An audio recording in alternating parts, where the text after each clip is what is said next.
উচ্চ আদালতে writ pending থাকায় বিএনপি নেতা ইঞ্জিনিয়ার ইশরাক হোসেনের বিরুদ্ধে পুলিশের রিমান্ড আবেদনের শুনানি হয়নি। পল্টন থানার এই মামলার রিমান্ড শুনানির পরবর্তী তারিখ 23 জুলাই ঠিক করেছে আদালত। সোমবার ঢাকার চিফ মেট্রোপলিটন ম্যাজিস্ট্রেট কোর্টের বিচারক সাইফুর রহমানের আদালত এই আদেশ দেন। রাষ্ট্রদ্রোহ মামলার রিমান্ড শুনানির জন্য বিএনপি নেতা ইঞ্জিনিয়ার ইশরাক হোসেনকে আদালতে হাজির করা হয়। ইশরাক হোসেনের আইনজীবী অ্যাডভোকেট মাসুদ আহমেদ তালুকদার জানান, পল্টন থানার ওই মামলাতেও ইঞ্জিনিয়ার ইশরাক হোসেন উচ্চ আদালতে জামিনে ছিলেন। নিয়ম অনুযায়ী গত 19 মে নিম্ন আদালতে আত্মসমর্পণ করে স্থায়ী জামিনের আবেদন করেন। তবে আদালত রাজনৈতিক উদ্দেশ্য প্রণোদিতভাবে সেই আবেদন বাতিল করে তাকে জেল হাজতে পাঠানোর নির্দেশ দেন। সেই কারণে পুলিশের করা 10 দিনের রিমান্ড আবেদনের বিরুদ্ধে উচ্চ আদালতে রিট করেন ইশরাক হোসেন।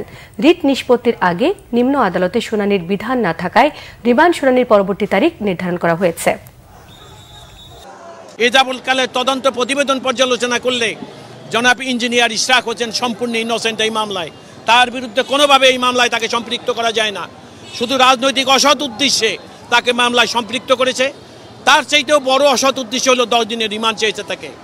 কারণ এ যাবৎকালে যে মামলার 2 জন আসামি আরও আছে, 1 এবং 2, তাদেরকে গ্রেপ্তার করেছে এবং তাদের কাছ থেকে এমন কোনো কিছু পায় নাই যাতে জনাব ইশরাক হোসেনকে সম্পৃক্ত করা যায়। সুতরাং এইখানে যখন তদন্তকারী কর্মকর্তা আবেদন করেছে, আমরা সেটাকে চ্যালেঞ্জ করেছি যে এইখানে জনাব ইশরাকের জন্য রিমান্ড আবেদন করা হলো তার মানবাধিকারকে ভায়োলেট করা। কোর্ট আমাদের এই রিট অ্যাপ্লিকেশনকে এডমিশন দিয়েছে শুনানির অপেক্ষায়। কোর্ট আমাদেরকে আগামী 23 তারিখ পর্যন্ত সময় দিয়েছে।